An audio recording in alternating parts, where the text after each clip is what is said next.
Amen. Avant que le frère ne descende, j'aimerais bien que nous puissions adorer notre Dieu. Si le frère Mbouta peut nous entonner la chanson Isoto Bianga Makite, s'il te plaît.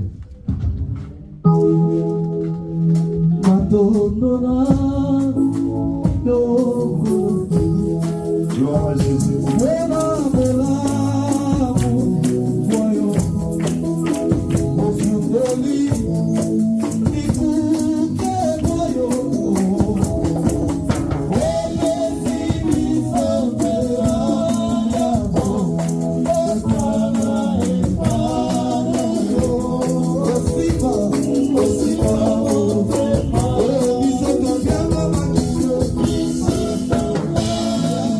Oh,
disons merci.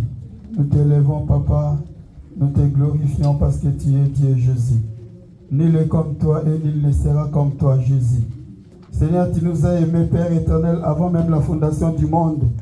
Aujourd'hui, Père éternel, tu as manifesté encore ton amour envers ton Église, Papa. Tu nous as réunis dans ces lieux, Père éternel, pour bénéficier de quelque chose de très important dans nos vies.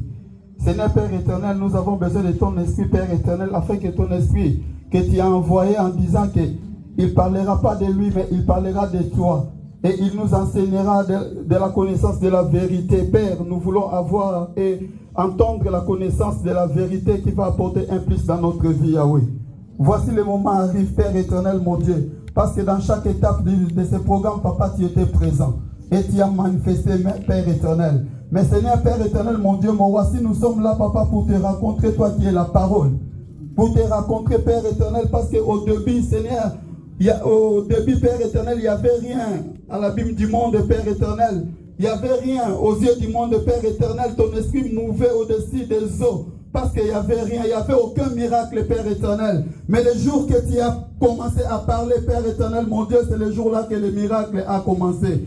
Père éternel, mon Dieu, mon roi, nous voulons vivre le miracle, mais le miracle après ta parole, parce que ta parole amène le miracle, Yahweh.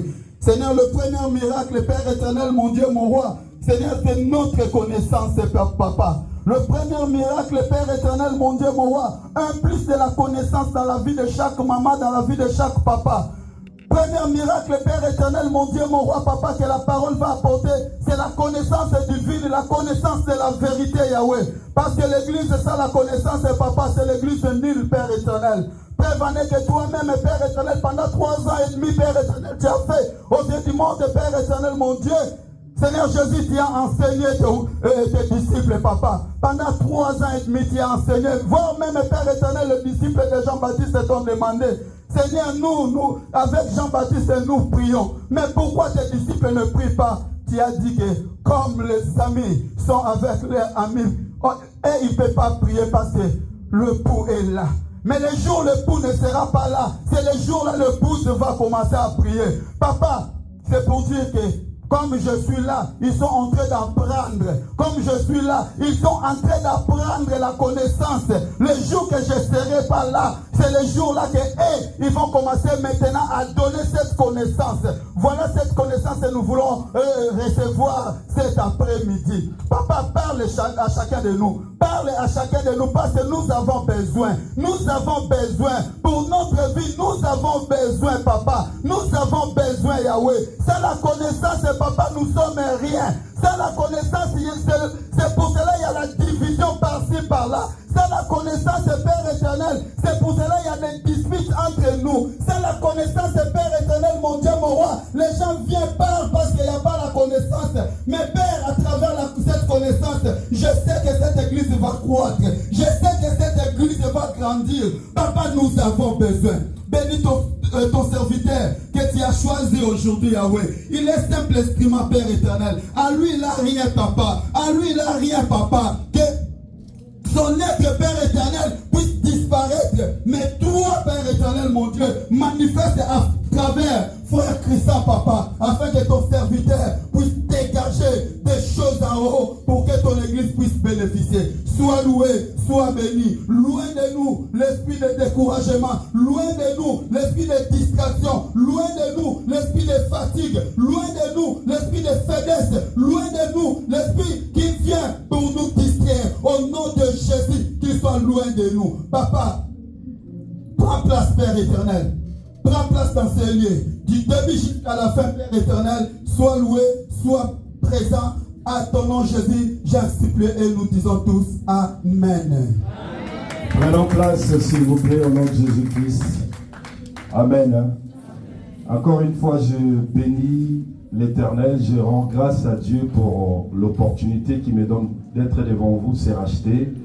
Et encore une fois de plus, je ne vais pas commencer sans remercier l'homme de Dieu, mon papa, le pasteur Séraphin, pour la confiance qu'il me fait d'être devant vous. J'ai toujours l'habitude de dire, cette chair, c'est vraiment la sienne, c'est pas le mien, c'est lui le visionnaire de l'église. Donc, à sa confiance, je lui témoigne encore ma loyauté. Pasteur, merci beaucoup. L'Église est bénie de vous avoir comme visionnaire. Alléluia. Nous allons continuer encore avec notre enseignement.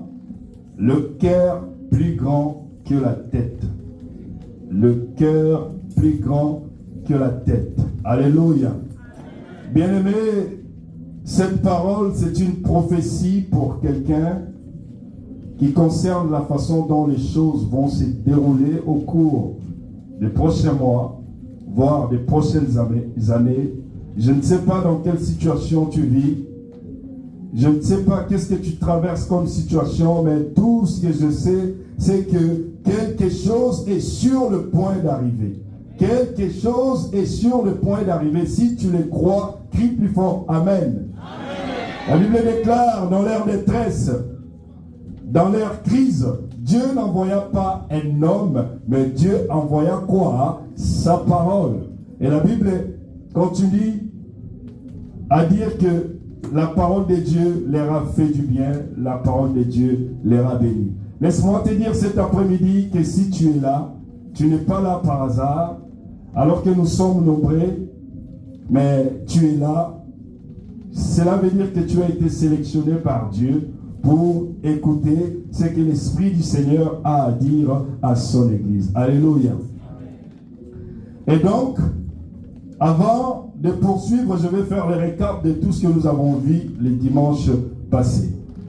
Le texte que nous avons lu, aujourd'hui nous allons lire beaucoup de portions d'écriture. Papa Moïse, si tu peux te tenir prêt, j'ai beaucoup de portions d'écriture que nous allons lire. Je ne vais pas m'en sortir seul. Déjà, si tu peux nous lire notre texte de base, s'il te plaît. Genèse chapitre 45, le verset 18 à 25. À 28 plutôt. Le verset 15 à 28. Nous lisons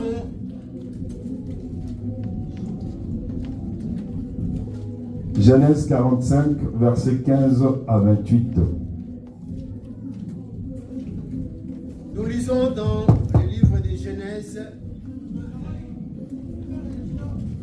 chapitre 45 et de verset 15 à 18. À 28. 15 à 28. Amen. Le titre, Joseph reconnu par ses frères. Nous lisons, il embrassa aussi tous ses frères en pleurant. Après quoi, ses frères s'entretèrent avec lui. Le bruit s'est répandu dans la maison de Pharaon que le frère de Joseph était arrivé. Ce qui fit agréable à Pharaon et à ses serviteurs. Pharaon dit à Joseph, dis à tes frères, faites ceci. Chargez vos bêtes et partez pour le pays des Canaan. Prenez votre père et vos familles et venez auprès de moi. Je vous donnerai ce qu'il y a de meilleur au pays d'Égypte et vous mangerez la graisse du pays. Qui a ordre de leur dire, faites ceci. Prenez dans le pays d'Égypte de chars pour vos enfants et pour vos femmes. Amenez votre père et venez. Ne regrettez point ce que vous laisserez, car ce qu'il y a de meilleur dans tout le pays d'Égypte sera pour vous. Les fils d'Israël firent ainsi. Joseph leur donna le char selon l'ordre de Pharaon. Il leur donna aussi des provisions pour la route. Il leur donna à tous des vêtements de rechange et il donna à Benjamin 300 cycles d'argent et 5 vêtements de rechange. Il envoya à son père 10 ânes chargés de ce qu'il y avait de meilleur en Égypte et 10 ânesses chargées de blé, de pain et de vivres pour son père pendant le voyage. Puis il congédia ses frères qui partirent et leur dit, ne vous querellez pas en chemin. Ils remontèrent de l'Égypte et ils arrivèrent dans le pays des Canaan, auprès de Jacob leur père. Ils lui dirent, Joseph vit encore, et même c'est lui qui gouverne tout le pays d'Égypte. Mais le cœur de Jacob resta froid parce qu'il ne les croyait pas. Ils lui rapportèrent toutes les paroles que Joseph leur avait dites. Il vit les chars que Joseph avait envoyés pour les transporter. C'est alors que l'esprit de Jacob, leur père, se ranima. 28. Et Israël dit, c'est assez. Joseph, mon fils, vit encore. J'irai et je le verrai avant que je meure. Parole de l'Éternel. Est-ce qu'on peut acclamer pour la parole de Dieu? Bien-aimé, le thème de notre enseignement, je vous le rappelle, c'est le cœur plus grand que la tête. En effet, le dimanche passé, j'ai essayé de définir ce qu'un cœur. J'avais dit que le cœur, c'est un petit organe musculaire qui est situé dans la cage thoracique, derrière le sternum. Et cet organe musculaire, si vous voulez, il est légèrement écarté vers la gauche. Et j'ai même donné la taille du cœur. Si tu regardes dans le dictionnaire, dans le Larousse, tu verras que le cœur, il est tellement petit, il mesure 1,5 fois la taille du poing d'une personne. Donc si tu veux savoir la mesure de ton cœur, tu lèves ton poing comme ça. C'est ça ton cœur. Alléluia. C'est un petit organe, mais un petit organe qui fait beaucoup dans la vie d'une personne. C'est un petit organe, grâce au cœur. Si ton cœur bat, tu vis, tu respires. Si ton cœur ne bat pas, cela veut dire que tu es mort. Alléluia. Donc le cœur pour l'homme, c'est que le moteur est pour la voiture. Sans le moteur dans une voiture, la voiture n'est qu'un tas de ferraille. Cette voiture ne peut pas rouler. De la même façon, le cœur dans une personne, c'est le cœur qui fait tout. Je vous ai montré la dernière fois que notre Dieu est un Dieu de sémence. Dieu agit par sémence. Il ne fait rien sans sémence. Et si tu regardes dans le livre des Proverbes, chapitre 4, verset 23, la Bible dit « Garde ton cœur plus que toute autre chose, car c'est de là jaillissent les sources de la vie. » Alléluia. Bien-aimé, tu dois garder ton cœur. Il ne suffit pas seulement de confesser tes péchés.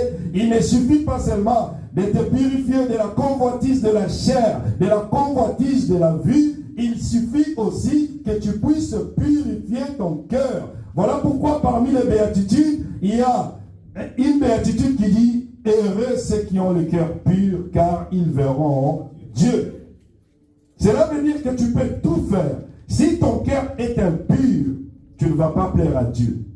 Tu vas me dire, Dieu a dit, c'est la foi qui est plus importante, parce que la Bible dit, sans la foi, nul n'est agréable à Dieu. Mais Dieu lui-même dit qu'il ne regarde pas à l'apparence humaine. Si les hommes peuvent voir ta beauté, si les hommes peuvent voir que tu es bien habillé, si les hommes peuvent voir que tu es une belle femme, si les hommes peuvent voir que tu es un beau gosse, Dieu ne regarde ni la beauté, ni l'argent, mais Dieu regarde le cœur.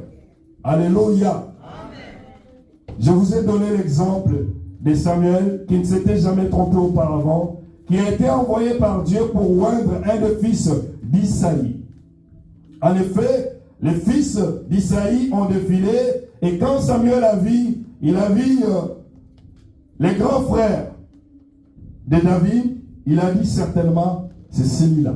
Il y en a un autre qui passe, il dit, certainement, ça doit être l'autre. Certainement, ça doit être celui que je vois là. Mais Dieu lui reproche, il dit, Dieu ne regarde pas ceux qui frappent aux yeux, mais Dieu regarde le cœur de l'homme. Alléluia. De la même façon, quand le roi Saül a été rejeté, Dieu a dit, j'ai trouvé David, l'homme, selon mon cœur. Cela veut dire que le cœur est plus important. Bien-aimé, tu dois purifier non seulement tes pensées, parce que nos pensées doivent être aussi pures. Tu dois purifier aussi ton cœur.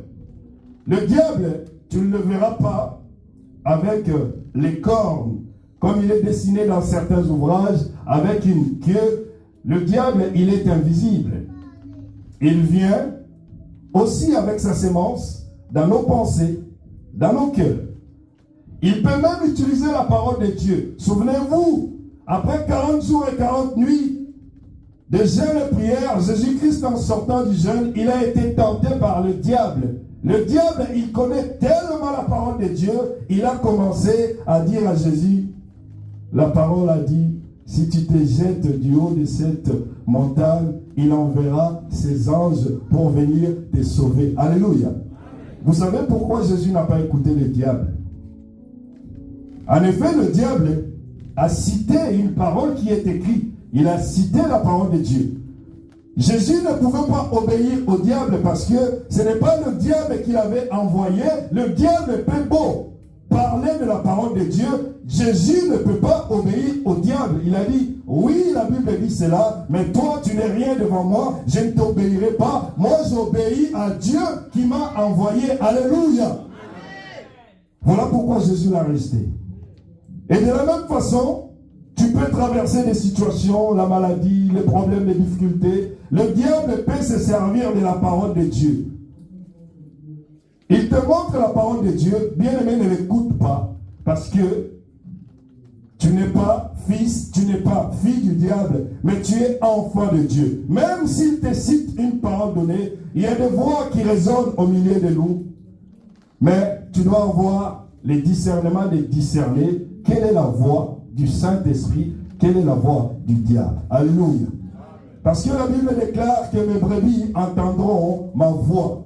Vous savez, la voix du Saint-Esprit est d'une telle douceur, quand il te parle, peut-être tu es confronté à une situation, il y a une voix qui te dit, fais ça, fais ça.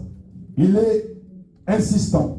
Mais la voix du Saint-Esprit, elle est tellement douce, elle vient te dire, ne le fais pas. Alléluia. Nous avons tous été confrontés à une situation comme ça, où nous étions déchiquetés par rapport à ce qu'on allait prendre comme décision, mais tu dois avoir les discernements pour discerner la voix. Alléluia. Et donc, le cœur est très, très, très, très important. Bien-aimé, je t'en conjure, garde ton cœur plus que toute autre chose, car c'est de là que jaillissent les sources de la vie. Est-ce que quelqu'un peut me dire amen? Et donc, la portion d'écriture que nous venons de lire, beaucoup nous parlent de la tunique de Joseph.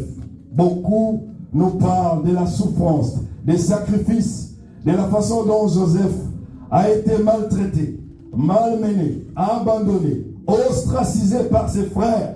Mais ce qui est étonnant, c'est qu'il y a peu de prédicateurs qui parlent du caractère de Joseph, qui parlent de cette portion d'écriture qui nous montre ce qu'était Joseph, ce que Joseph avait comme cœur. Alléluia. Nous avons tous lu l'histoire de Joseph, nous savons tous tout ce que Joseph a enduré. Bien aimé, si Joseph avait pardonné à ses frères, c'est parce qu'il avait le cœur assez grand pour oublier. Il ne s'est pas servi de sa tête, de sa mémoire, parce que c'est humain quand quelqu'un te fait du mal. C'est humain de se souvenir qu'un tel frère, une telle sœur m'a fait du mal, m'a maltraité. C'est humain. Mais si quelqu'un te fait du mal, tu n'as pas à répondre le mal par le mal. La Bible dit, ne rends pas le mal par le mal. Ne vous lassez pas de faire du bien. Si quelqu'un te fait du mal, tu peux être tenté à répondre par le mal. En parlant de cela, hier en fait je suis allé dans une station-service pour mettre le carburant. Je mets le carburant, je sors parce que je devais aller chercher ma soeur. Je sors, il y a un homme qui était dans un scooter et il y avait son enfant derrière. L'homme, il me barre la route. Je descends le carreau, je lui dis, mais la route ne vous appartient pas, pourquoi vous faites ça? Vous savez, le monde, il est tellement froid, le monde, il est tellement ténébré, tu n'as pas idée. Je lui ai juste dit que la route ne lui appartenait pas. Le monsieur, il m'a dit, garde-toi. On va voir ce que tu vas faire. Dans des situations comme ça, tu peux être tenté à montrer que tu es viril, que tu es un homme, et tu ne peux pas laisser une autre personne te parler de la sorte. Je vous dis que j'étais tenté. J'ai dit, bon, je vais me garer, il va voir aussi. Et c'est là que j'entends la voix du Saint-Esprit qui me dit, mais qu'est-ce que tu fais? J'ai écouté le Saint-Esprit me calmer en douceur, mais tu n'as pas à les suivre. Il voit ce qu'il y a en toi. Si tu les suis, tu vas tomber dans le panneau. Il nous est arrivé souvent des choses comme ça. Quelqu'un te parle mal, toi aussi tu es tenté. Ah, je ne vais pas me laisser faire, je vais lui répondre, il va voir, il va sentir de quel bois je me chauffe. J'étais tenté à faire ça, mais le Saint-Esprit m'a calmé. Bien aimé, je préférais qu'il me voie comme un nul et que Dieu puisse être de mon côté. Alléluia. Bien aimé, même si les gens t'insultent, même si les gens, parce que par la suite, il m'a traité de tous les mots que je ne peux même pas vous décrire. Vous savez, les Arabes, quand ils parlent, vous savez les noms qui commencent par N, I, hein? Da. Vous voyez de quoi je parle? Mais après. Donc, j'ai eu mal, j'ai dit, qu'est-ce que je vais faire? C'est là que ma virilité est sortie. J'ai dit, non, je ne veux pas. Il a cité ma mère. Il va voir. Mais le Saint-Esprit m'a calmé. J'ai préféré être nul, être inutile devant lui, mais avoir l'approbation de mon Dieu. Par la suite, mon cœur s'est apaisé. Et le monsieur ne m'a pas laissé. Il m'a dit, tu vas voir. Il y a mon frère à côté, tu vas voir. Ils étaient deux. Il y a son frère qui avait une camionnette. Ils ont commencé à me poursuivre. J'ai dit, mais qu'est-ce que je vais faire? J'ai dit, bon, je trace ma route tranquille. Et curieusement, j'ai mis le GPS, je connaissais la route. Le GPS, curieusement, m'a fait passer une route que je n'ai jamais passée auparavant. Juste, j'ai compris par la suite que c'était juste pour éviter ces deux messieurs. Alléluia. Donc, voyez-vous, on est tous confrontés à des situations comme ça. Bon, on revient sur notre texte. David a été ostracisé par ses frères. Beaucoup de commentateurs parlent sur la tunique de Joseph, parlent sur d'autres choses concernant Joseph, mais cette portion d'écriture nous montre ce qu'était réellement Joseph. Si tu lis le verset 15, la Bible dit, il donna aussi un baiser à ses frères en pleurant. Après cela, ses frères s'entraînèrent avec lui. Bien-aimé, Joseph a eu le courage, en dépit de toutes les souffrances, en dépit de tout ce que ses frères lui ont fait endurer, il a eu le courage de les embrasser. Alléluia.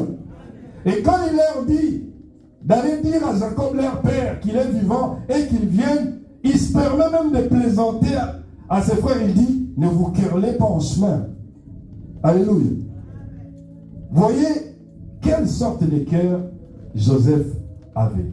Il avait un cœur rempli d'amour, un cœur qui pouvait supporter toutes les souffrances que lui ont causées ses frères. Et ce texte que Papa Moïse vient de lire nous montre aussi une myriade d'émotions. Joseph étant humain, il n'est pas seulement tenté par les souvenirs qui hantaient ses pensées, mais il était émotif. Et ce texte nous montre que non seulement ses frères étaient venus chercher à manger parce qu'ils avaient faim, mais Joseph aussi avait besoin de sa famille. Parce que son rêve, rappelez-vous, tous les rêves qu'il a fait étaient liés à sa famille. Alléluia. Le rêve ne pouvait pas se réaliser sans sa famille. Alléluia. Voilà pourquoi il avait besoin d'eux. Et beaucoup de gens ne parlent pas que la souffrance de Joseph a pris fin. Non seulement sa souffrance a pris fin, mais il a prospéré. Alléluia. Il a prospéré et lui, le garçon hébreu qu'il était, il s'est retrouvé propulsé à la deuxième personnalité d'Égypte derrière Pharaon. Il est devenu gouverneur. Bien-aimé, Dieu peut être amené à vous élever en dehors de votre propre peuple. Alléluia. Parce que ta famille ne peut pas voir les dons que Dieu a mis en toi. Ta famille ne peut pas voir les potentialités qu'il y a en toi. Dieu peut être amené à te prendre et à te sortir de ta zone de confort, à te sortir de ton élément pour t'amener là où les hommes vont voir et utiliser les dons que Dieu a mis en toi. Est-ce que quelqu'un peut me dire amen? C'est pourquoi la Bible dit, nul n'est prophète chez lui. Alléluia. Mais même si nul n'est prophète chez lui, les dons que tu as reçus, la grâce que tu as reçue, fera que tes frères, tes sœurs remarquent que tu as quelque chose de particulier. Alléluia. Nous avons dit, Dieu agit par sémence. Dieu ne fait rien par sémence. Nous avons donné les sortes de sémences. La parole de Dieu, c'est la sémence. La sémence qui va germer dans nos cœurs, notre cœur étant la terre sur laquelle la sémence qui est la parole de Dieu est plantée. Cette sémence va germer, cette sémence va donner du fruit. Alléluia. À part les bonnes sémences, il y a aussi les mauvaises sémences. Je parlais de la colère, je parlais de la haine, je parlais de la jalousie. Bien aimé, tu ne dois pas te laisser habiter par les mauvaises sémences. Alléluia. Tu dois tout écarter, tout ce qui peut nuire à ta destinée, tout ce qui peut bloquer ta marche de l'avant, tu vas l'écarter de ton cœur. Alléluia. Je me rappelle, quand j'étais encore enfant, j'ai récité la prière de notre Père qui est aux cieux, que ton nom soit sanctifié, que ton règne vienne, que ta volonté soit faite sur la terre comme au ciel. Donne-nous aujourd'hui notre pain quotidien. Pardonne-nous nos offenses, comme nous aussi, nous pardonnons à ceux qui nous ont offensés. Je m'arrête là. Pourquoi? Parce que c'est cette parole qui est très importante. Cette prière, c'est Jésus qui le montre à ses disciples. C'est le modèle. C'est une prière, comme on dit, c'est le modèle de la prière du tabernacle, fait le Notre Père qui est aux cieux. Il leur dit, dites, pardonne-nous comme notre Père nous a pardonné. Alléluia. Bien-aimé, les gens peuvent te faire du mal. Les gens peuvent te causer du tort. Si tu veux voir ta destinée être glorieuse, ne réponds pas le mal par le mal. Alléluia. Si Dieu nous a pardonné, à combien plus forte raison, nous aussi, nous ne pardonnerions pas à ceux qui nous font du mal. Alléluia. Il y a encore un autre exemple biblique. Jésus dit, si ton frère te gifle sur la joue gauche, donne-lui la joue droite. Ça dit beaucoup. Mais toi, tu es assis là, tu es enfant de Dieu, tu as du mal à pardonner. Pendant que je suis en train de parler, le Saint-Esprit est en train de te montrer les visages des personnes avec qui tu ne t'entends pas. Peut-être même dans ta propre maison, tu es marié, tu ne t'entends pas.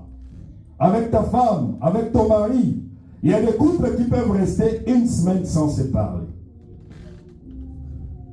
Et des fois, c'est peut-être à cause d'une chose insignifiante, mais ils se mettent à se détester, ils ne se parlent pas. Il y a des fois même la femme prend la décision, aujourd'hui je ne vais pas préparer parce que son mari l'a blessé. Alléluia. Je suis en train de parler aux femmes. Je suis en train de parler à tous ceux qui donnent de l'amour à leur mari sans en recevoir en retour. Continuez de donner cet amour parce que en donnant cet amour, Dieu va vous utiliser pour vous élever, pour apporter la paix dans votre foyer. Est-ce que tu peux dire amen? Ce n'est pas parce qu'il ne te donne pas l'amour que tu dois abandonner de lui donner cet amour-là. Toi, continue d'aimer. Ne calcule pas. Alléluia. Aime-les, continue d'aimer, même s'ils se comportent comme un gamin. De toute façon, nous les hommes, nous sommes toujours comme des gamins. Alléluia. Il faut nous supporter. Alléluia. Nous allons encore lire un autre passage. Aujourd'hui, nous allons beaucoup lire. Donc, je disais, la souffrance de Joseph a pris fin. Bien-aimé, quel que soit ce que tu es en train de traverser, quelle que soit la maladie qui t'a terrassé, la Bible dit, Le malheur atteint souvent le juste, mais l'Éternel l'en délivre toujours. Ce n'est pas parce que tu es persécuté, ce n'est pas parce que tu souffres que Dieu n'est pas avec toi. L'histoire de Joseph nous montre, en dépit de ses souffrances, que Dieu était toujours avec lui. Alléluia. Nous allons lire Genèse. On va beaucoup lire Genèse chapitre 37, versets 26 à 28. Je vais donner tous les textes comme ça, nous allons lire, nous allons les noter et je vais expliquer après. Nous allons lire Genèse 37, 26 à 28. Nous lirons également 1 Chronique chapitre 5, verset 28. Nous lirons également Psaume 105, verset 17 à 18. Nous lirons également Genèse 39. Nous commençons à partir du 11e jusqu'au 29e verset. Si tu peux déjà lire le premier, s'il te plaît, Papa Moïse. Nous lisons dans Genèse chapitre 27. 37. Désolé. Chapitre 37, verset 26 à 28. Le titre, Joseph vendu par ses frères. Nous lisons.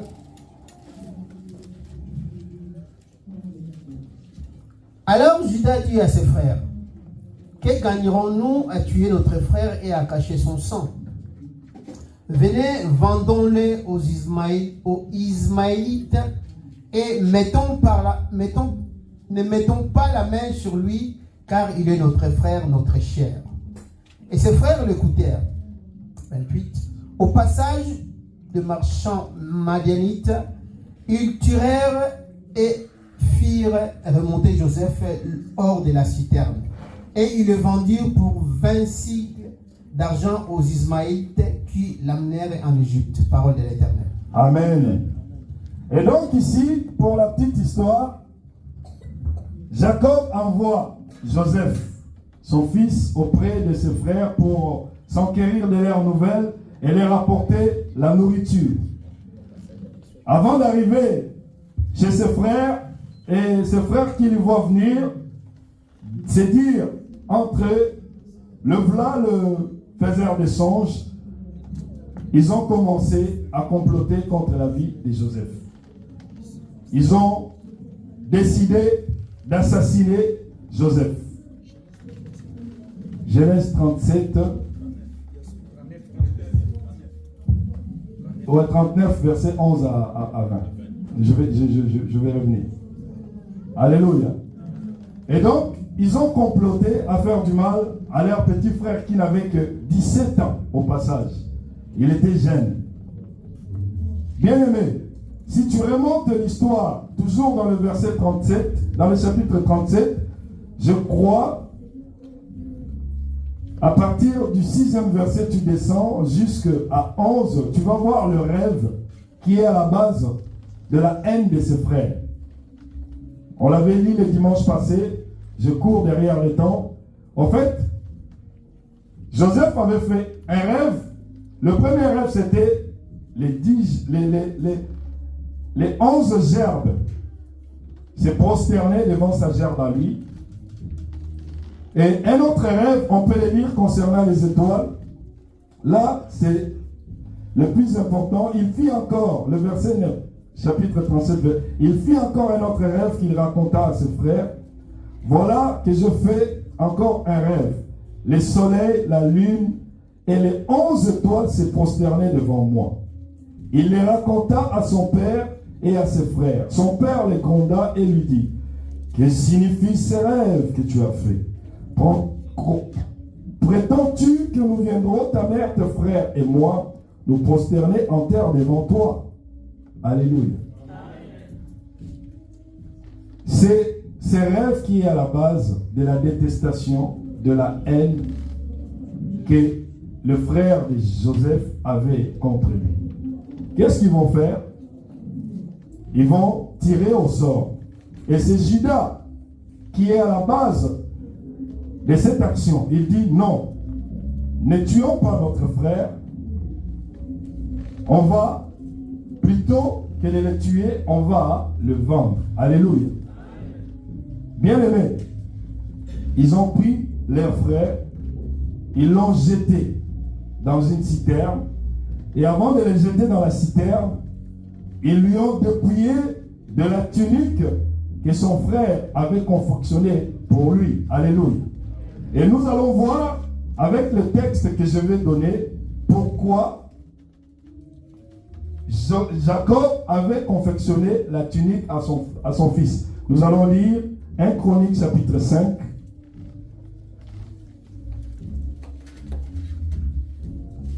À partir du verset 2, nous allons comprendre.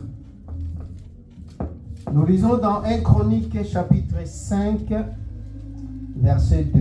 Le titre: Postérité de Ruben, de Gad et de Manassé.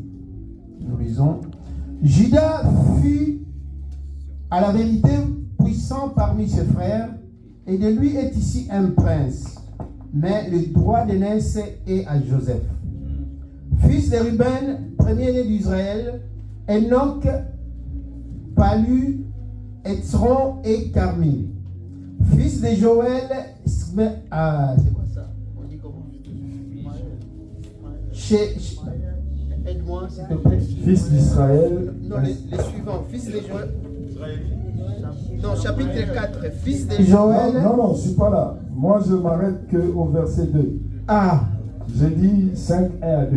I'm sorry. Ouais. Judas fut à la vérité puissant parmi ses frères, et de lui est ici un prince, mais le droit d'aînesse est à Joseph. Parole de l'Éternel. Alléluia. Bien aimé, selon la tradition juive, le père devait confectionner une tunique pour le fils aîné. Et nous savons tous, le fils aîné de Jacob, c'était Ruben. Alléluia. Amen. Joseph, il était 11e de sa famille, donc il était plus loin, il n'était même pas 2e, il n'était même pas 5e, mais il était 11e parmi ses frères. Mais pourquoi Jacob n'a pas confectionné la tunique à Ruben, mais il l'a confectionnée à Joseph? Ici, la Bible dit, Judas fut à la vérité puissant parmi ses frères, et de lui est issu un conducteur, mais les droits d'aînesse étaient à Joseph. Et si tu veux voir la raison pourquoi Jacob n'a pas confectionné la tunique à son fils aîné Ruben, on va le voir. Genèse, aujourd'hui j'avais dit qu'on va beaucoup lire. J'aimerais que la Bible parle, puisque moi, Genèse chapitre 49.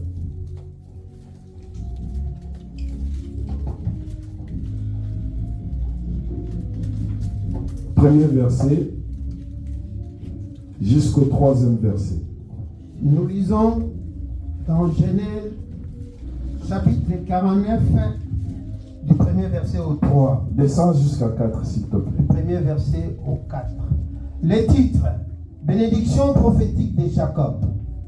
Jacob appela ses fils et dit: assemblez-vous et je vous annoncerai ce qui vous arrivera dans la suite du temps. Rassemblez-vous, écoutez, fils de Jacob. Écoutez, Israël, votre père. Ruben, toi, mon premier-né, ma force et les prémices de ma vigueur, supérieur en dignité et supérieur en puissance. Impétueux comme les eaux, tu n'auras pas la prééminence, car tu es monté sur la couche de ton père. Tu as souillé ma couche en y montant. Parole de l'Éternel. Alléluia. Bien-aimé, Ruben avait souillé le lit de son père. Alléluia. Non seulement Ruben avait souillé le lit de son père, c'est que dans le plan de Dieu, le choix devait être Joseph, parce que Dieu, comme je dis le dimanche passé, il a regardé le cœur de tous les enfants de Jacob. Il a commencé par le premier-né, Ruben, en passant par les autres, Lévi, Judas, Siméon, Nephtali, et même leur sœur Dina. Dieu a regardé, il a vu que parmi les fils de Jacob, personne n'avait le cœur qu'avait Joseph. Alléluia. Et laisse-moi te dire que Dieu peut être amené à choisir une personne, non pas en fonction de ce que la personne est dans l'immédiat, mais de ce que la personne sera dans le futur. Parce que Dieu, il est le maître des temps et des circonstances. Il sait ce qui est arrivé hier, ce qui va arriver aujourd'hui et ce qui va arriver après-demain, même après des années, après des millénaires. Il sait ce qui va arriver. Alléluia. Voilà pourquoi il a vu que parmi tous les enfants de Jacob, personne ne pouvait avoir un cœur comme Joseph. Un cœur avec un amour coriace. Un cœur avec un amour qui peut supporter toutes les souffrances, toutes les douleurs que peuvent lui infliger ses frères. Voilà pourquoi Ruben a été écarté. Alléluia. Et quand il a été écarté, Jacob a confectionné la tunique. Dans d'autres versions, on dit la tunique bigarrée.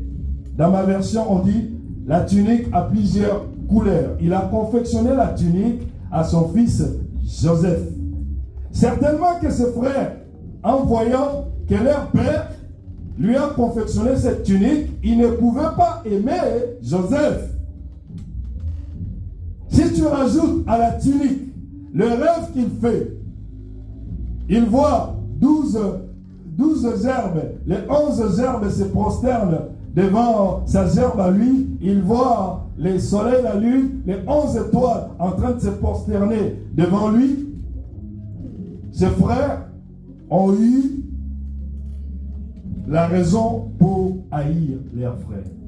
Bien-aimés, dans nos familles, il y a toujours des disputes comme ça.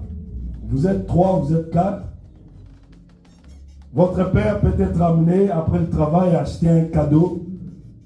Peut-être par rapport à ses moyens, il n'achète pas un cadeau pour tout le monde. Il achète par exemple un cadeau pour le dernier ou pour le deuxième. En tant qu'enfant, tu peux te dire, j'ai le droit d'être jaloux parce que mon père ne m'a pas amené le cadeau. Tu peux même détester ton frère. Pourquoi c'est toujours lui? C'est le cas avec le frère de Joseph. En fait, ils étaient dans la rage.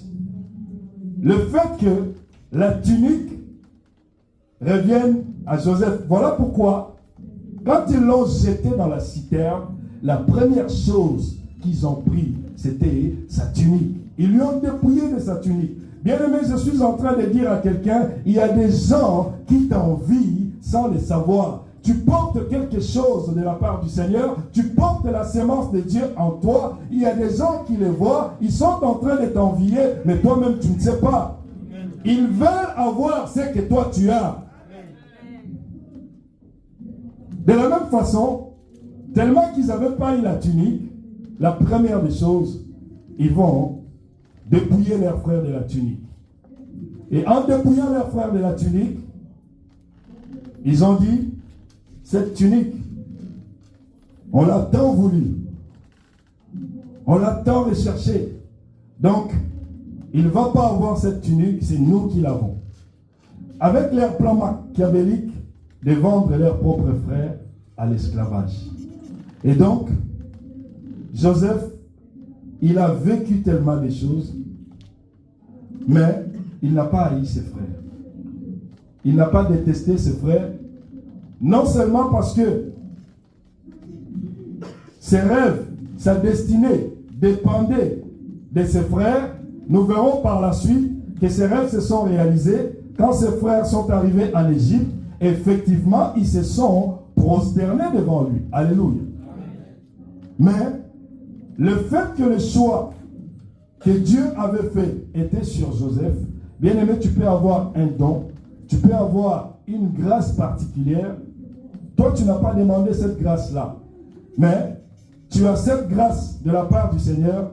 Les gens sont en train de te jalouser à cause de ce que tu as reçu de la part du Seigneur.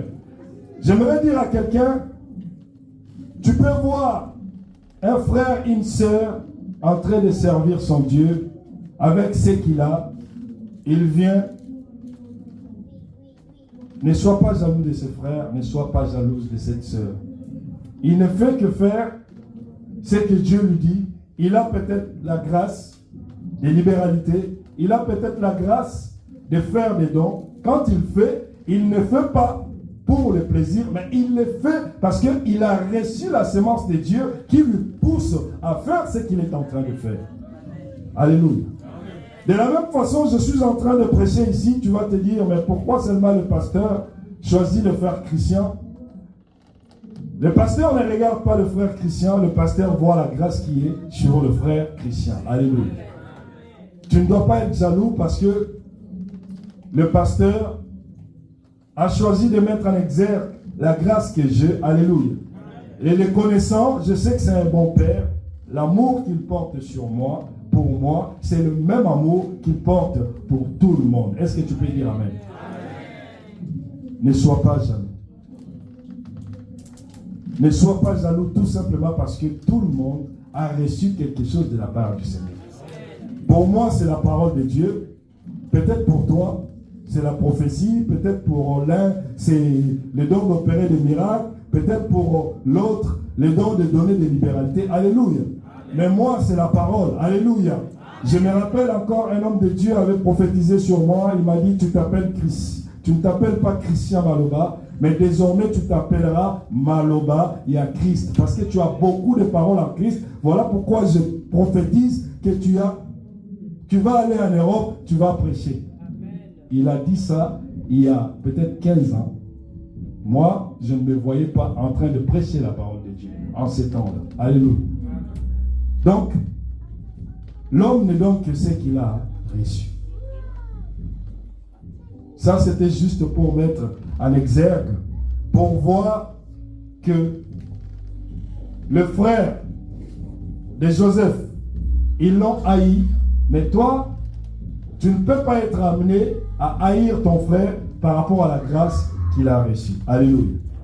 Et donc, pour fermer cette parenthèse, nous allons, comme j'avais dit les dimanches passés, nous allons parler de la tunique, plutôt des tuniques de Joseph, parce que, vous le verrez, il y en a 5.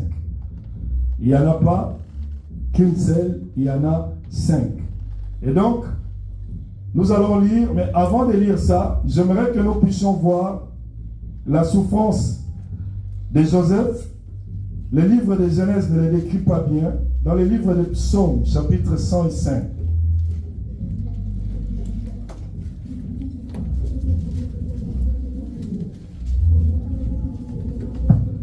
Nous lisons dans le livre des Psaumes, chapitre 105, verset 16. Verset 16. En verset 19. Verset 19. Nous lisons le titre, Fidélité de Dieu envers Israël. 16. Il appela sur le pays la famine. Il coupa tout moyen de subsistance. Il envoya devant eux un homme. Joseph fut vendu comme esclave. On serra ses pieds dans le lien, on le mit au fer. Jusqu'au temps où il arriva ce qu'il avait annoncé. Et où la parole de l'Éternel le prouva. Et tu peux descendre jusqu'au verset 20. Le roi fut ôté ses liens, les dominateurs de peuple les délivra. Alléluia. Parole de l'Éternel. Bien-aimés, ici, nous voyons vraiment le livre des Psaumes décrit la souffrance qu'a vécu Joseph. Le livre de Genèse ne fait pas mention des liens, ne fait pas mention qu'il a été livré au fer. Livré au fer, c'est-à-dire qu'il a été battu. Ils lui ont lié le main comme ça. Voyez la souffrance de ce jeune homme de 17 ans. Il a souffert. Il pouvait maudire ses frères. Il pouvait haïr ses frères. Mais en dépit de cette souffrance, tellement que son cœur était plus grand que tous les souvenirs qu'il pouvait avoir dans sa tête, il n'a pas haï ses frères. Il les a portés dans son cœur. Alléluia. Si je vous ai donné ce livre des psaumes. Quand tu lis la Bible, ne te contente pas seulement de lire. En fait, la Bible, c'est complète. Dans les livres de Genèse, ils ont juste parlé superficiellement, mais le livre des psaumes nous décrit la souffrance vraiment qu'il a vécue. Et en parlant de la souffrance qu'il a vécue, je fais le parallèle de la vie de Joseph à la vie de Jésus. Comme Joseph, Jésus a aussi été vendu. Jésus a été vendu aussi pour de l'argent, comme Joseph. Alléluia. Et nous avons lu la personne qui est à la base qu'on vend de Joseph, c'était qui? Judas.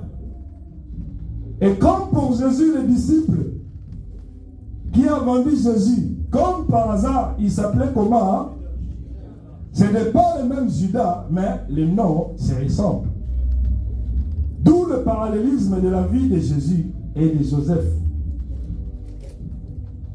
Joseph a obéi à son père qui lui a dit d'aller rendre visite à ses frères et les ramener à manger. De la même façon, Jésus a obéi à son père. C'est pourquoi il dit, ma nourriture, c'est de faire la volonté de Dieu.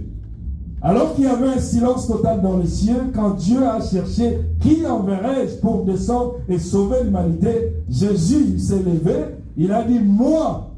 Jésus a obéi et Dieu le Père l'a envoyé. C'est, voyez-vous, l'obéissance, je vous ai dit la dernière fois, le seul dénominateur commun de toutes les personnes qui ont percé, de toutes les personnes qui ont fait de grandes choses, c'est l'obéissance. Par l'obéissance, Joseph va se retrouver en Égypte. Par l'obéissance, David va se retrouver devant Goliath pour relever les défis. Par obéissance, Jésus va être envoyé dans le monde et nous savons, malgré les souffrances qu'il a endurées, il a reçu la gloire. Alléluia. Amen. Ce n'est pas par hasard que Dieu avait choisi Joseph. Si tu regardes dans le livre d'Ésaïe, si tu regardes la façon dont est dépeint la souffrance de Jésus, tu vas voir qu'il y a des similitudes entre la vie de Jésus et de Joseph. De la même façon, le frère de Joseph lui ont dépouillé de la tunique. De la même façon, Jésus, avant qu'il le mette sur la croix, qu'il soit crucifié, ils ont enlevé sa robe ou sa tunique. Il y a les soldats romains qui se sont mis à se disputer pour prendre la tunique de Jésus. Alléluia. Donc il y a vraiment un vrai parallèle entre la vie de Joseph et la vie de Jésus. Et Joseph, ce nom signifie on ajoutera, on ôtera. Ajouter, ôter. D'où le paradoxe de son nom. Donc on va ajouter, on va enlever. Qu'est-ce qu'on a enlevé à la vie de Joseph? Qu'est-ce qu'on a ajouté à la vie de Joseph? On a enlevé à Joseph la présence de son père qu'il aimait. Parce que la Bible dit, si tu lis dans le livre que nous avons lu, 37, tu commences par le verset 2, tu vas voir que Jacob aimait tellement Joseph qu'il lui a confectionné la tunique.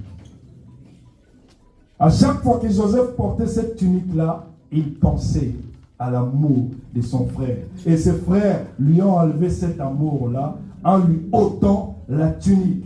Ses frères lui ont dépouillé de sa tunique. Bien aimé, la tunique était à Joseph, mais la tunique n'était pas à Joseph.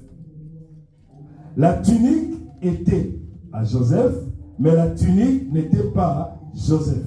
Cela veut dire quoi? Ils pouvaient lui prendre sa tunique, mais ils ne lui ont pas pris son cœur, ils ne lui ont pas pris son caractère, ils ne lui ont pas pris son amour qui est resté intact.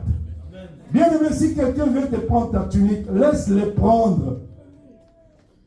Tu as la grâce de Dieu, tu as la faveur de Dieu en toi. La faveur de Dieu peut multiplier des milliers de tuniques. Une tunique, ça ne coûte rien. Dieu peut te susciter une autre tunique. Alléluia. Il pensait qu'en lui prenant sa tunique, ça allait être fini de lui. Certainement, ils se sont dit, on ne va plus entendre parler de lui. Son histoire est finie, ça n'est fini de Joseph. Alors que l'histoire de Joseph ne faisait que commencer. Alléluia. Bien-aimé, je suis en train de dire à quelqu'un, là où le monde t'humilie, là où le monde te maltraite, là où le monde dit que c'est fini pour toi, Dieu dit que ça commence pour toi. Je suis en train de dire à quelqu'un, là où le monde te dit que ta maladie, tu vas mourir. Le médecin en dit dans une semaine, tu vas mourir. Laisse-moi te dire que là où le monde te donne la mort, Jésus-Christ qui est la vie, il te donne la vie. L'histoire de Joseph, là, ça ne fait que commencer. Et vous allez voir, en dépit de tout ce qu'il a vécu, la Bible ne mentionne nulle part que la grâce de Dieu était sur lui. La Bible a commencé à mentionner ça. Si tu lis le verset 2 du chapitre 39 de Genèse, on va le lire après. Tu vas voir que la Bible dit, Dieu était avec Joseph et la prospérité l'accompagnait. Cela veut dire quoi? Les persécutions, les souffrances peuvent nous arriver. Cela ne veut pas dire que Dieu n'est pas avec toi. Au contraire, il y a un adage en français qui dit « L'homme se découvre quand il se mesure devant un obstacle ». Bien-aimé, tu te contentes d'être celui que tu es parce que tu n'as pas encore été placé devant un obstacle qui te fera ouvrir les yeux pour voir qui tu es réellement. Alléluia. Tu es là assis, peut-être que tu n'as jamais été dans un pays étranger. Certes, tu es ici en Europe. Imaginez l'Égypte. Il n'avait que 17 ans. Il va dans un pays étranger, il n'y a pas son père, il n'y a pas sa mère, tout jeune qu'il était, il était frustré. Les spécialistes disent que quand quelqu'un est traumatisé, les tourments peuvent passer, mais les traumatismes demeurent. Tu peux être confronté à une situation, tu peux être traumatisé, le traumatisme ne part pas tout de suite. C'est les tourments, tu es tourmenté à l'instant, les tourments partent, mais les traumatismes restent. Voyez quel traumatisme Joseph a subi. Mais qu'est-ce qui lui a permis de survivre si ce n'est l'amour qu'il avait pour ses frères? Alléluia. Bien-aimé, l'amour, c'est le mot que le Seigneur a mis pour que je puisse partager à l'Église. L'amour, c'est très important. Tu peux avoir les dons d'opérer les miracles. Tu peux avoir les dons de prophétiser. La Bible dit, sans l'amour, personne ne verra pas Dieu. Le plus important, c'est l'amour. Voilà pourquoi tu dois avoir un cœur qui dépasse ta tête. Tu dois avoir un cœur plus grand. Plus grand au point que, même si il t'arrivait un malheur quelconque, même si tu étais persécuté, quand tu te souviens que Dieu est avec toi, quand tu te souviens que ton cœur déborde de l'amour, bien-aimé, tu vas survivre à tout cela. Joseph a survécu à cause de cet amour. Beaucoup parmi nous pensent que quand il y a un malheur qui nous frappe, quand il y a une situation difficile qui nous frappe, c'est fini, Dieu n'est pas avec nous. Combien parmi nous ont même posé la question, où est Dieu? Combien parmi nous ont même douté de l'existence de Dieu seulement parce qu'ils étaient devant une situation telle qu'ils ne pouvaient pas avoir la solution. Bien-aimé, laisse-moi te dire que Dieu est capable de changer une catastrophe en bénédiction. Quelle que soit la situation que tu es en train de vivre, tant que Dieu sera avec toi, rien ne t'atteindra. Les sorciers de ta famille peuvent dire que tu vas mourir aujourd'hui, tu ne vas pas mourir. Même la maladie que tu as ne te tuera pas. Tant que Dieu sera avec toi, rien ni personne ne pourra te faire quoi que ce soit. N'est-ce pas que la Bible dit, si Dieu est pour nous, qui sera contre nous? Cette parole ne veut pas dire que parce que Dieu est avec nous, les problèmes ne peuvent pas nous arriver. Non, loin de là. Cette parole dit que les problèmes peuvent arriver. Mais dis-toi que tu peux être face à un combat. Dis-toi que tu ne combats pas pour la victoire, mais tu combats déjà dans la victoire parce que Dieu est avec toi. Alléluia. Souvenez-vous de Shadrach, Meshach, Abednego. Alors qu'il y a une loi qui a été publiée, ils devaient tous se prosterner devant le Dieu inconnu. Shadrach, Meshach, Abednego ont refusé. Ils ont dit non. Le roi a pris Shadrach, Meshach, Abednego. Il a allumé une fournaise ardente. Il a jeté les 3 Hébreux dans la fournaise ardente. Bien-aimés, les rois et tout le peuple étaient là en train d'observer. Ils attendaient que Shadrach, Meshach, Abednego puissent être calcinés par le feu, puissent être, je ne sais pas, comme vous savez le feu, quand ça brûle quelque chose, la chose finit par devenir poussière. Alléluia. Le peuple et le roi attendaient que Shadrach, Meshach, Abednego finissent par être calcinés. Mais le roi, il était là en train de regarder. Le peuple était là en train de regarder. Le roi a dit, n'avons-nous pas jeté 3 personnes dans la fournaise ardente? Mais quelle est cette 4e personne que je suis en train de voir? Bien aimé, je suis en train de dire à quelqu'un, même si le monde dit que tu vas mourir, il y aura une 4e personne qui sera là pour venir te secourir. Cette 4e personne, c'est Jésus-Christ. C'est lui qui donne la vie. Alléluia. Que dirons-nous de Daniel dans la fosse au lion? Alléluia. De la même façon, Shadrach, Meshach, Abednego, dans la fournaise ardente, ils avaient pris la nature du feu. Voilà pourquoi ils ne pouvaient même pas être brûlés. La Bible dit, tel est notre Dieu, tel nous sommes. Notre Dieu est le feu dévorant. Voilà pourquoi Shadrach, Meshach, Abednego, ils ont pris la nature du feu. Ils sont devenus le feu. Le feu ne pouvait pas les brûler. Alléluia. De la même façon, Daniel dans la fosse au lion, il a pris la nature du lion. Alléluia. Il a pris la nature du lion. La Bible dit, notre Dieu, notre Seigneur, est le lion de la tribu de Juda. S'il est le lion, toi aussi tu es le lion. Alléluia. Voilà pourquoi Daniel a pris la nature du lion. Il y avait les lions parmi lui, mais les lions n'ont pas réussi à dévorer Daniel parce que le lion regardait, il ne voyait pas un homme, il voyait un autre lion. Alléluia. Mais de quoi as-tu peur? Quand tu traverses une situation, quand tu traverses une maladie quelconque, tu penses que c'est fini, tu vas mourir. Alléluia.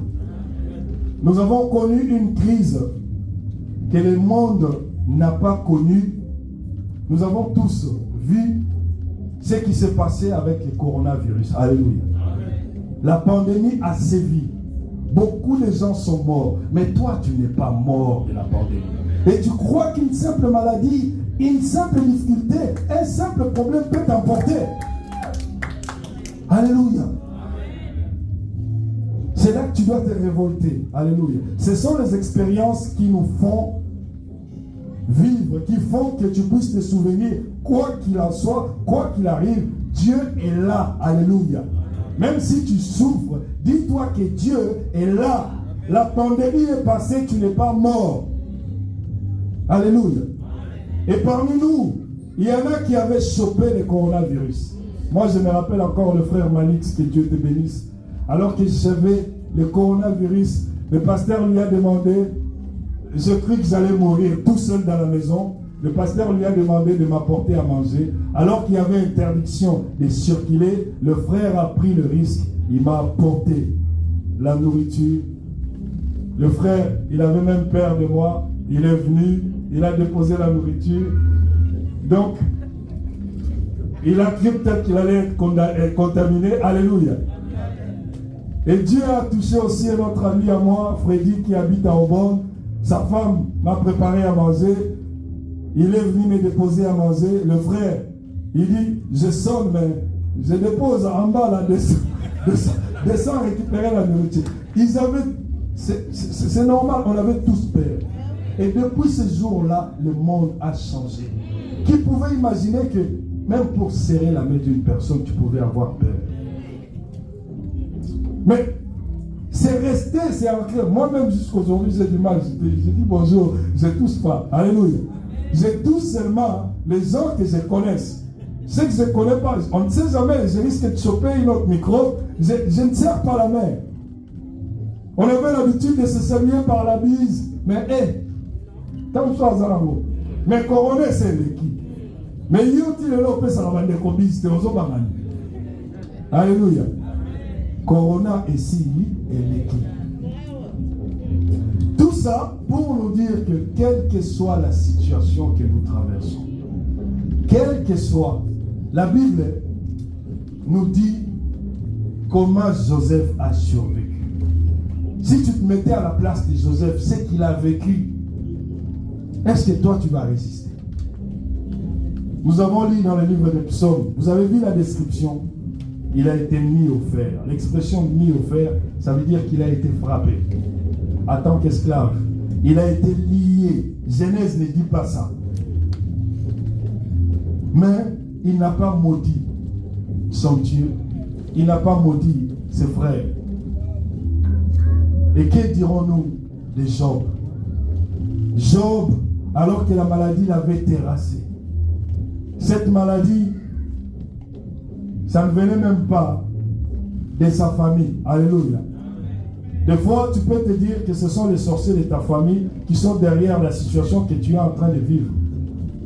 Peut-être que ce n'est pas les sorciers de ta famille qui te bloquent, mais c'est peut-être Dieu qui te fait passer par une situation pour voir s'il peut te faire confiance. Alléluia. C'est le cas de Job. Job était tellement intègre. Satan a dit, il est intègre. Si tu le frappes par une maladie, tu vas voir. Il ne sera pas intègre. Dieu a permis à Satan de frapper Job de la maladie. Mais Job est resté intact. Sa femme est venue. Mais quel est ce Dieu qui te laisse, que tu sers, qui te laisse comme ça? Mais maudit ce Dieu. Ses amis sont venus. Mais Job ne les a pas écoutés. Job, si tu lis l'histoire de Job, il n'a écouté ni sa femme, ni ses amis. Même quand il lui arrivait d'avoir des doutes, parce que si tu lis le chapitre 37, 39, 40 aussi, tu vas voir que Dieu a commencé à enseigner Job. Quand Job se doutait, Dieu a commencé à lui dire, qui a fait les cieux et la terre? Dieu a commencé à lui enseigner pour lui rappeler que tout ce qui arrive, il n'y a rien qui peut échapper au contrôle de Dieu. Il est au contrôle de tout, il maîtrise tout. Et Job a dit, après avoir été enseigné à Dieu, il a retrouvé sa foi, il a dit, je sais. Il a dit, je sais. J'aimerais entendre quelqu'un qui sait. Il a dit, je sais que mon Rédempteur est vivant et qu'il se lèvera le dernier. Alléluia. Pourquoi il va se lever le dernier? Pourquoi il ne va pas se lever le deuxième? Alléluia. Nous allons voir avec les sortes de tuniques. Si le temps ne nous permet pas, on va le développer demain. Vous savez, il y a des personnes qui viennent dans nos vies. Des fois, ils prennent la place de Dieu, au fait. La Bible dit que Joseph avait trouvé grâce devant Potiphar. Il a trouvé grâce devant Potiphar Donc là, il s'est dit que, ah, ça y est, c'est fini, Passinanga et Sili. Après tout ce que j'ai vécu avec ma famille, avec mes frères, il se retrouve dans une maison où le chef des officiers du pharaon lui donne la responsabilité de tout ce qu'il avait. Donc, essayez d'imaginer un esclave qui arrive dans une maison. Dans cette maison, il y a d'autres serviteurs, certainement qu'il y a d'autres esclaves, mais du jour au lendemain, c'est lui qui vient d'arriver, se trouve en possession de tout ce que le maître Potiphar avait. Potiphar lui a dit, je te donne tout ce qu'il y a dans cette maison, gère tout, sauf ma femme. Alléluia. Il était devenu intendant de Potiphar. Peut-être pour lui, il s'est dit, ça y est, c'est fini. C'est-à-dire, dans nos vies, on a aussi nos Potiphar à nous. Tu as peut-être ton frère qui t'aide. Tu as peut-être, je ne sais pas, ton oncle, ton neveu qui t'aide. Tu penses que ça y est, c'est fini. Mais Dieu ne voit pas ça. Alléluia. Il peut t'aider aujourd'hui, demain il peut manquer. Il peut t'aider aujourd'hui, demain il va dire non, c'est bon, je ne peux pas continuer à l'aider. C'est que voyez-vous, l'aide qui vient d'un être humain est limitée. Mais l'aide qui vient de Dieu n'est pas limitée. Dieu n'a pas intervenu à la vie de Job en deuxième lieu ou en troisième lieu. Il a attendu. Il est intervenu au dernier moment pour épuiser toutes sortes d'espoirs que Job pouvait avoir, pour que Job puisse comprendre qu'il doit rester dans la dépendance de Dieu. Il nous arrive des fois, tu as des situations, un frère ou une sœur est en train de te dépanner. Il nous arrive des fois, tu appelles quelqu'un, il ne veut pas t'aider. Il ne faut pas en vouloir à cette personne. Peut-être que Dieu est en train de couper tous les liens. Donc, tous les trous qui te donnent de l'argent, Dieu est en train de les couper parce que toi, tu as eu tellement confiance à toutes ces personnes que Dieu veut te dire qu'il ne faut pas placer ta confiance à l'homme, mais à Dieu. La Bible dit, maudit soit celui qui se confie à l'homme. Il ne faut pas regarder aux hommes, il faut toujours regarder et faire confiance à Dieu. Et nous allons voir la première sorte de tunique. Nous allons lire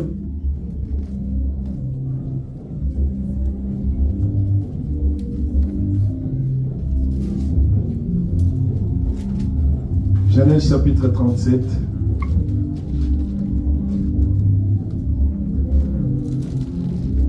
Le frère Manix me demande de conclure. Je n'ai même pas commencé la première.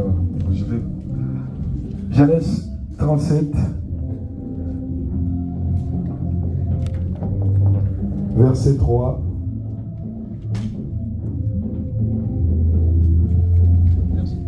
Ouais.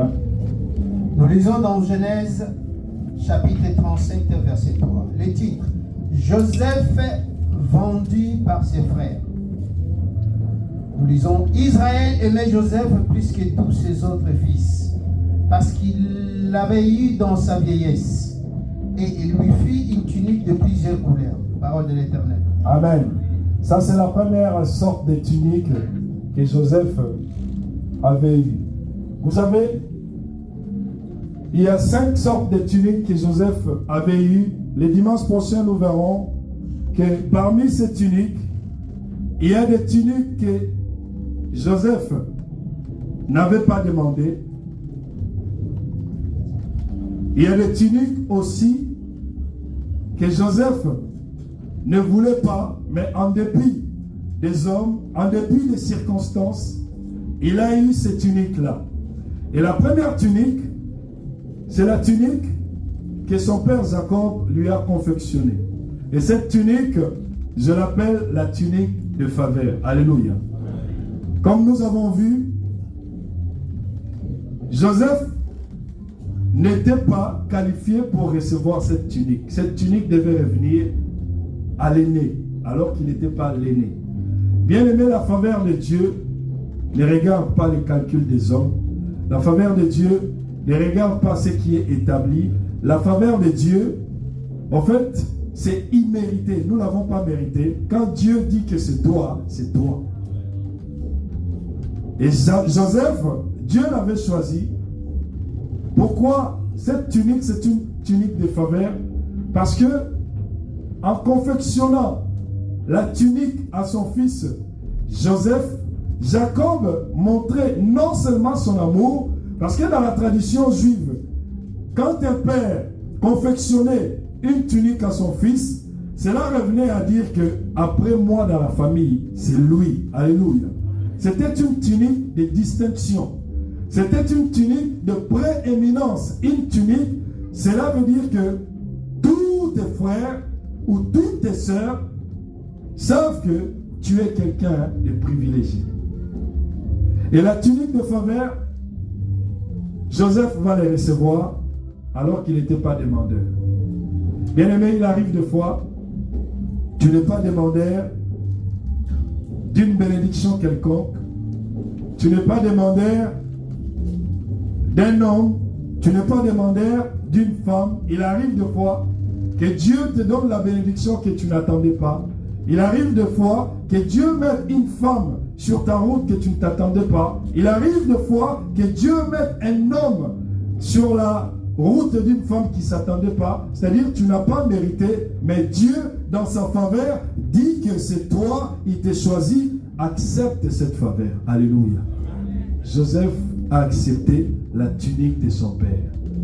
À chaque fois qu'il portait cette tunique, il se disait, ça, c'est l'amour de mon père.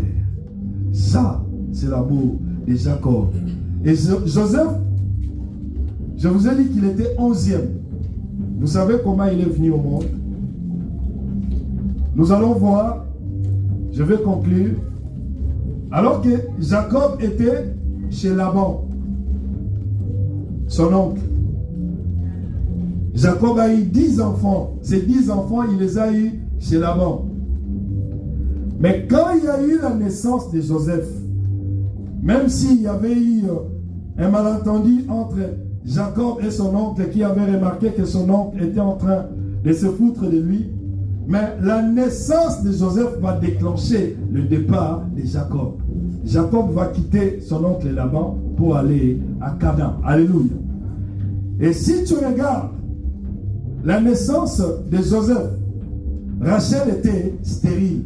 Rachel n'enfantait pas. Et curieusement, je parlais de 3 lignées, lignée d'Abraham, lignée d'Isaac, lignée de Jacob. Si tu regardes la femme d'Abraham, Sarah, elle était aussi stérile. Alléluia. Et si tu regardes la femme d'Isaac, Rebecca, curieusement, elle était aussi stérile. Alléluia. Les hommes peuvent permettre des choses dans ta vie. Tu peux recevoir telle ou telle chose. Si ce n'est pas dans le plan de Dieu, cette chose-là, ça sera éphémère. Sarah, voyant qu'elle n'accouchait pas, qu'elle était stérile, qu'est-ce qu'elle a fait? Elle a demandé à Abraham si elle pouvait lui donner ses servantes comme femmes qui puissent accoucher, et que ces enfants-là, quand la servante accouche, cet enfant-là est considéré non pas comme l'enfant de la servante, puisque tu es esclave. L'enfant serait considéré comme l'enfant de Sarah. Nous allons voir de la même façon, avant, je ne vais pas parler de Rebecca, je vais revenir. Rachel n'enfantait pas, elle a fait aussi la même chose. Elle a donné Bila, qui était sa servante. Il y a des commentateurs qui disent que, en fait, quand Jacob est parti de chez son oncle Laban, son oncle lui a donné le sœur de Rachel et de Léa pour qu'elles puissent être les servantes pour servir leur sœur, en fait.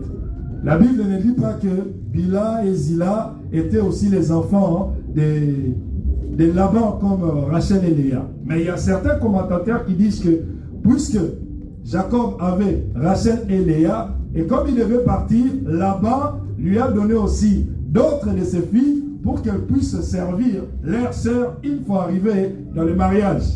Et il y a des familles aussi qui font ça quand une de leurs enfants se marie. Des fois, ils disent, voilà, tu vas dans ta maison de mariage, amène ta petite sœur, elle va t'aider, des choses comme ça. Alléluia. Surtout dans les familles africaines, ça se fait beaucoup. Et donc, curieusement, Rachel aussi va courir à ça. Pas seulement Rachel, même Léa aussi. Alors qu'elle avait commencé à enfanter, Léa aussi, si tu lis dans Genèse chapitre 30, cette histoire à partir du premier verset, tu vas voir, Léa aussi avait donné aussi sa servante à Jacob.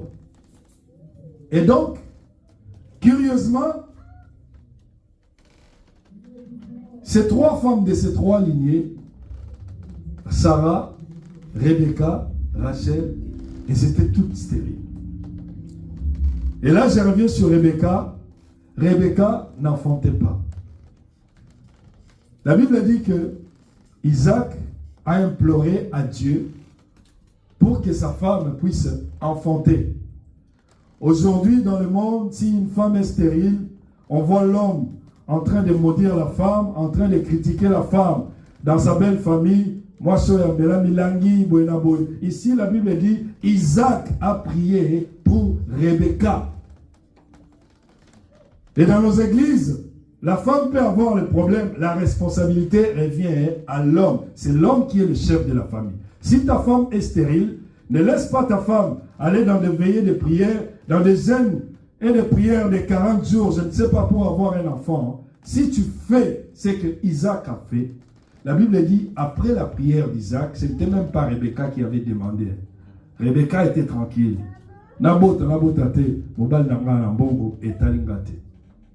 Elle était à l'aise. Mais Isaac implora l'Éternel. L'Éternel exauça la prière d'Isaac et Rebecca est tombée enceinte. Une fois encore, le combat n'est pas fini. Enceinte, elle a eu des douleurs comme pas possible. Si elle pouvait avorter, elle pouvait avorter.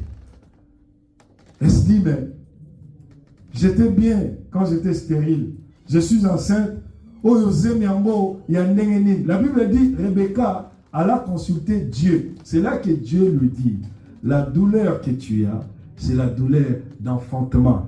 Il y a deux nations au sein de ton ventre qui sont en train de se disputer. Il y a une nation, il y a un qui sera supérieur à l'autre et l'autre sera asservi. C'est là que Rebecca s'est calmée. Jusqu'à ce qu'il a donné naissance de Jacob et d'Ésaü. Et nous connaissons l'histoire, je l'avais dit le dimanche passé. Tout cela pour nous dire que Dieu, en fait, avait déjà un plan qu'il avait prévu. Parce que Israël était le peuple choisi de Dieu. Et comme Israël était le peuple choisi de Dieu, Dieu devait susciter de la famille d'Abraham, puisqu'il lui a fait la promesse. Quand il lui a montré les étoiles, il lui a dit, vois les étoiles qui sont dans le ciel, je te donnerai une postérité nombreuse, tu auras de nations des nations. Et cette postérité-là, cette promesse-là, même si Abraham était mort, cette promesse devait continuer. Voilà pourquoi Isaac, après avoir eu Ésaü et Jacob, après avoir eu Joseph de Rachel, cette promesse devait continuer jusqu'à ce que Dieu puisse réaliser ce qu'il avait promis à Abraham. De la même façon, Jacob et ses frères, les 12 fils de Jacob vont constituer le tribu d'Israël. De la même façon, Jésus-Christ, il y avait 70 disciples avant, ils sont réduits à 12. Avec 12 disciples, par Jésus-Christ, la promesse que Dieu avait faite à Abraham devait se réaliser. Abraham aujourd'hui se voit avoir des nations et des nations. Tu peux être chinois, tu peux être congolais, tu peux être indien. Si tu crois en Jésus-Christ, si tu as reçu Jésus-Christ dans ta vie, tu fais partie de la postérité d'Abraham. Donc nous sommes tous fils et filles d'Abraham en Jésus-Christ. Alléluia. Donc voilà d'où est parti le plan du salut de notre Dieu pour l'humanité. Donc Dieu ne fait pas des choses à moitié. Dieu voit des choses plus loin. Voilà pourquoi Jacob était choisi. Nous avons lu dans Genèse chapitre 49. Si tu lis la bénédiction prophétique de Jacob sur ses enfants, il dit de Jacob, Jacob est devenu le berger d'Israël.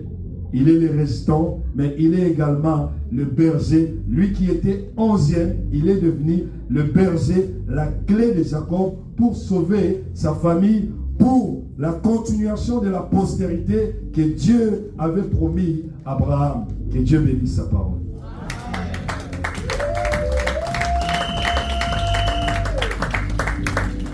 Alléluia l'église. Opambola mi opambola mité. Tobetele Yesu maboko. Topele mito zo bondela.